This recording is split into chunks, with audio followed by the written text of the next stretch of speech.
Welcome to Shraddha, a place of faith, culture, tradition, history, and peace.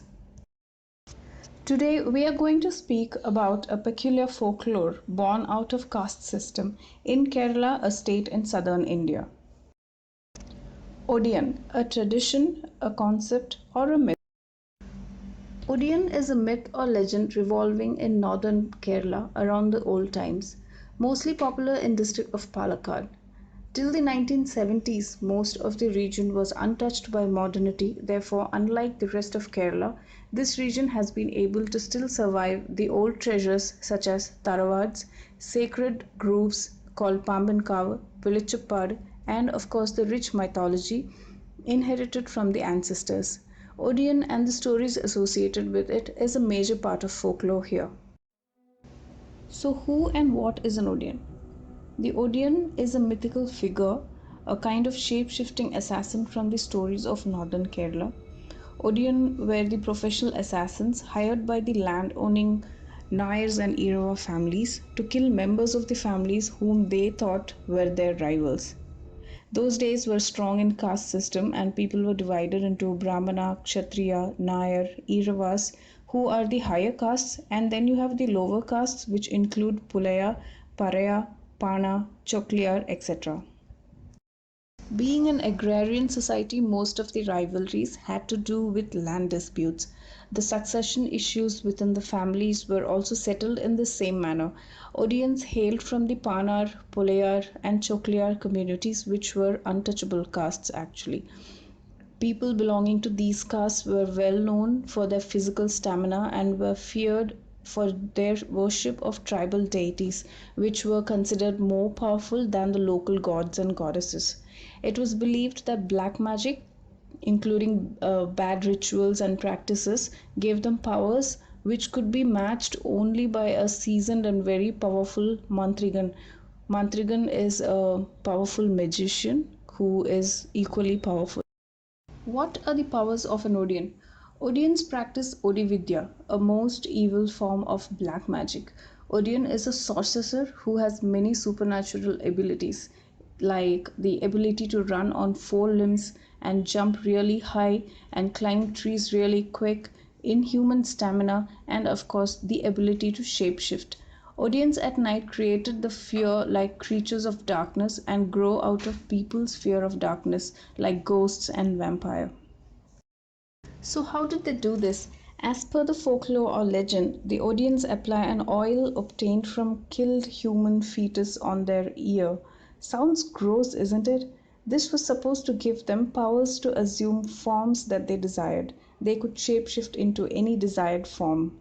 They never want changed actually into the forms of any object they intended to be, but created a sensory illusion on his prey. Odion would assume the shape of a bull or a cat or even rocks and lay on the route that the victim routinely uses at night. When the victim approaches, he would transform instantly and kills the prey within seconds. So, here the right recipe that helps an Odion is darkness, fear, and visual illusion. You must be wondering why to struggle so much to kill someone when you can just stab or shoot them. There are reasons for that. Most of the able bodied men at the time had Kalari training from a very young age, hence, it would be very difficult to overpower them through a straight fight. Kalari meaning Kalaripaito, the oldest form of martial arts. You must be knowing that.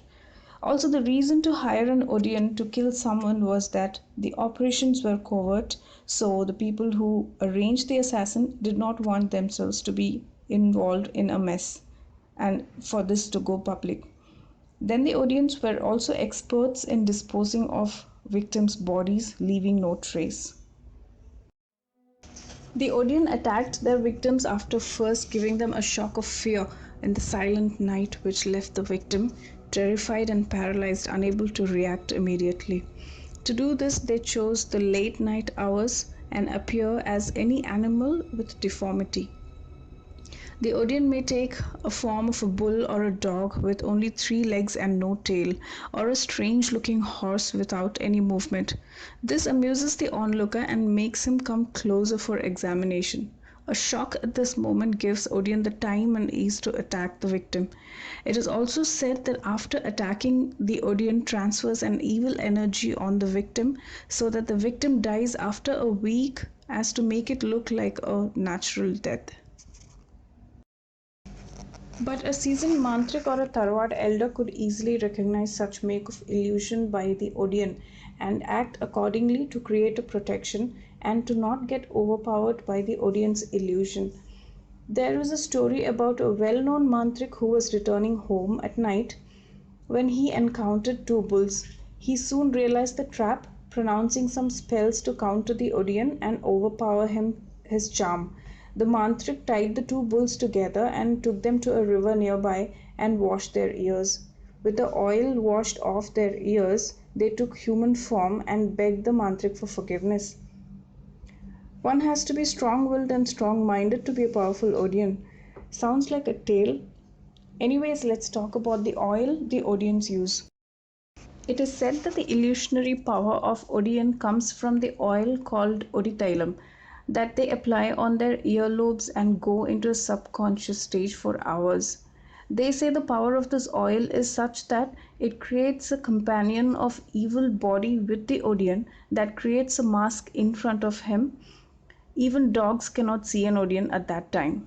This oil is said to be derived from the amniotic fluid of an unborn human fetus. The targets were young women during their first pregnancy. Odeon were notorious in killing pregnant women to obtain the fetus oil. Odeons, like any Pulaya or Pana men of the time, worked as serfs at large Tarawads or powerful landlords' houses. They would mark their victim at day, return at night as an Odeon, and using his spells, make the woman walk unconsciously in her sleep to a predetermined spot where he would be waiting for her. The woman would be slit open with sharpened knives made from bamboo sticks, they were quite sharp, and the fetus would be taken out. The fetus fluid is harvested while the woman would walk back to her home where she would bleed to death. Sounds very sad. The amount of oil obtained would be only a few drops though, but it could remain for many Odeon tricks. I recently read it on some random post that it is not fetus oil at all. It was an oil extracted from a special plant that can be only identified by an Odeon, extracted through a sacred ritual, and then mixing it with a freshly sacrificed wild hen's blood and applying it to the forehead with betel leaves, and then they set out carrying a strong bamboo cane into the dark. Some say the fetus oil is not rubbed on the earlobes but applied in the eyes, so the Odeon gets a strong vision through the night and see clearly. The versions are many. So where did the Odeons go? What happened to them? Some say Odeons were illusionists, others say they were people disguised in fearsome animals' body to scare and kill their victim. Both are practically possible, by the way, mindful of the fact that darkness and people's fear of the night was Odeon's biggest weapon. If it really existed those days, it would have been really scary. And the reasons why people do not encounter it today can be two. One is that with electricity all over and education, there is no more darkness or ignorance acting as defense for an Odeon. And second, that there are no takers for the job, as people of the lower castes have moved away and their lifestyles have changed. They no more need such murdering jobs to survive or live well these days. And today, there are many legal options to settle land disputes. Technology has developed so much that a murder would not be brushed off as a ghost's job. A land of immense beauty, inhabited by people with strange traditions and practices, with large forest areas, strong winds blowing, no electricity, deep superstitious beliefs and rituals. This was a perfect setup for the birth and survival of Odeon. Valunad region still believes in Odeon, and there are few deaths that are attributed to Odeon Seva even today. Whether it is a myth or a truth of survival tactics of the oppressed caste, who could tell? Summary is Odeon died out without revealing many of its secrets like many other Indian traditions.